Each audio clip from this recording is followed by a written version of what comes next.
के पहले online class में हमने आपको बागवानी के संबंध में बताया था।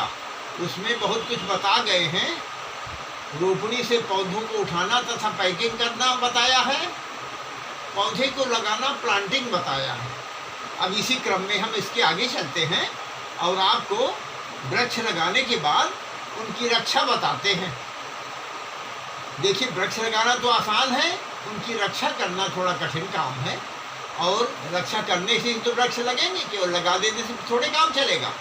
तो देखिए, इसमें सबसे पहले आप सिंचाई समझिए, क्योंकि आप जानते हैं बिना सिंचाई के तो पौधे चलते नहीं हैं। तो सिंचाई का ध्यान देना जरूरी है। सिंचाई देखिए, इरिगेशन, पौधों को पर्याप्त पानी की मात्रा समयानुसार देना चाहिए।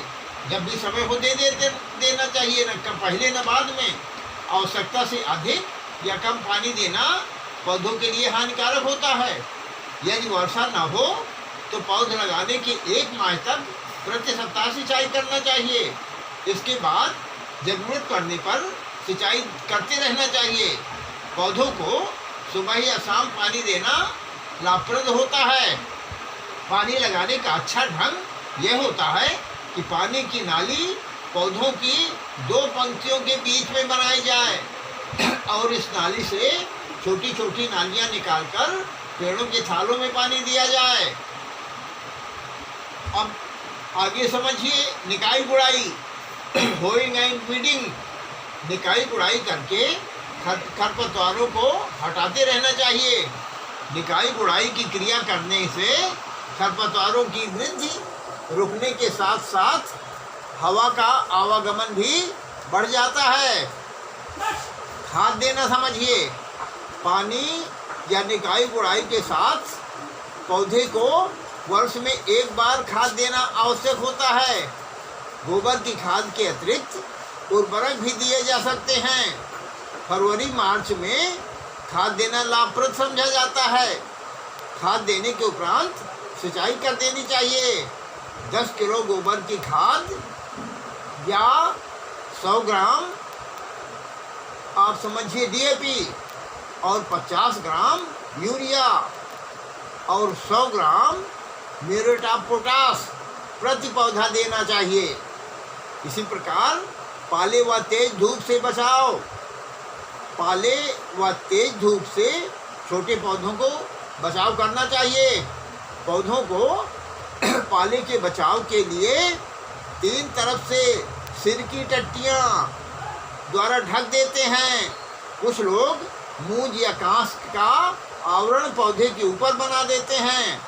कल्ले से बचाव के लिए सिंचाई भी की जा सकती है। अब आप देखिए, काट छांट, प्रूनिंग। पौधे के उचित फलत जब फ्रूटिंग होती है तो उस समय विकास के लिए काट छांट की क्रिया परमावश्यक समझी जाती है। सेब, नाशपाती, आलूचा, आड़ू, अंगूर आदि से शुरू से ही काट छांट की क्रिया की जाती है।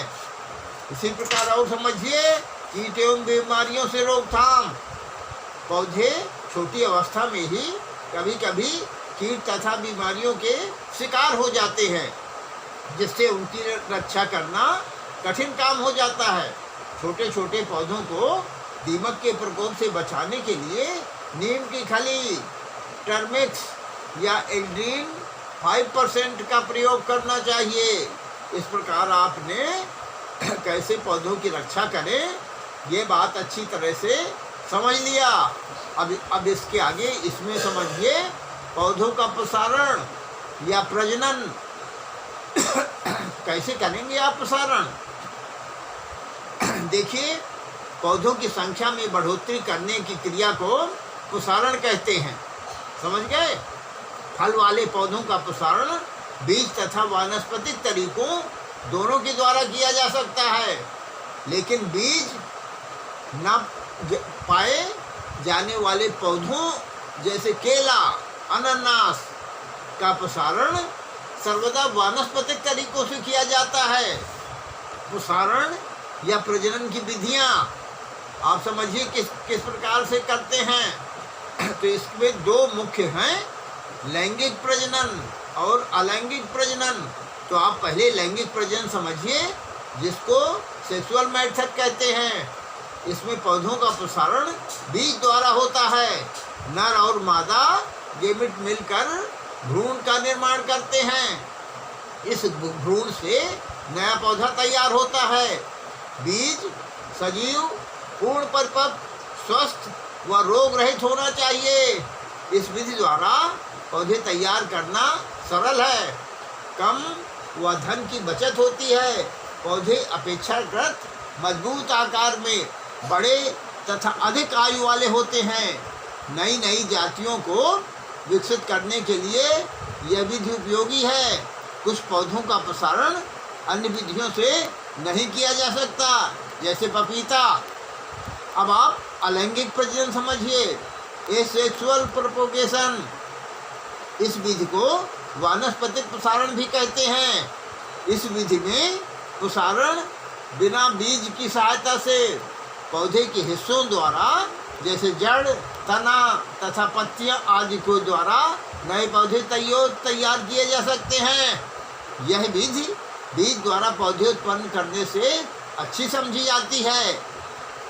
इसके कारण हैं, जैसे इसमें पैतृक वृक्ष के समान ही गुणों वाले पौधा पैदा होते हैं। फल वृक्ष थोड़े ही दिनों में फलने लगते हैं। बहुत से फल जैसे केला, अनानास, अंगूर बीज रहित होने से इस विधि द्वारा प्रसारित किए जाते हैं। बहुत से फल जैसे केला, अनानास, अंगूर बीज रहित होने से इस प्रकार द्वारा प्रसारित करने में बड़ी आसानी रहती है और जल्दी ही तैयार हो जाते हैं। अपनी इच्छानुसार पौधे बनाए जा सकते हैं।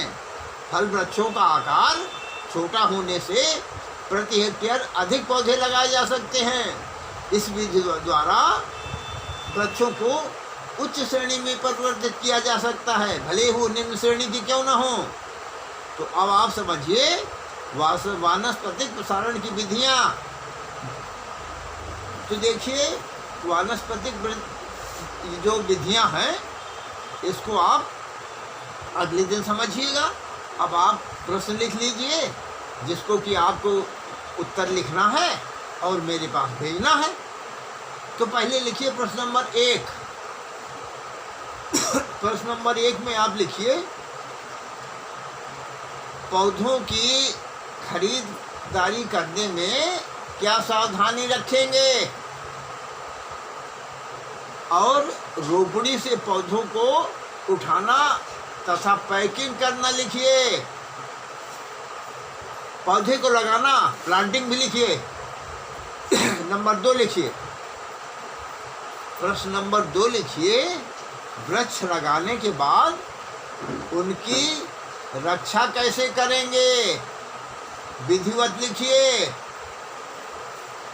और साथ में ये भी लिखिए कि पौधों के प्रसारण या प्रजनन से क्या संबंध समझते हैं और इसको किस विधि द्वारा किया जा सकता है, इसके नाम लिखिए। धन्यवाद।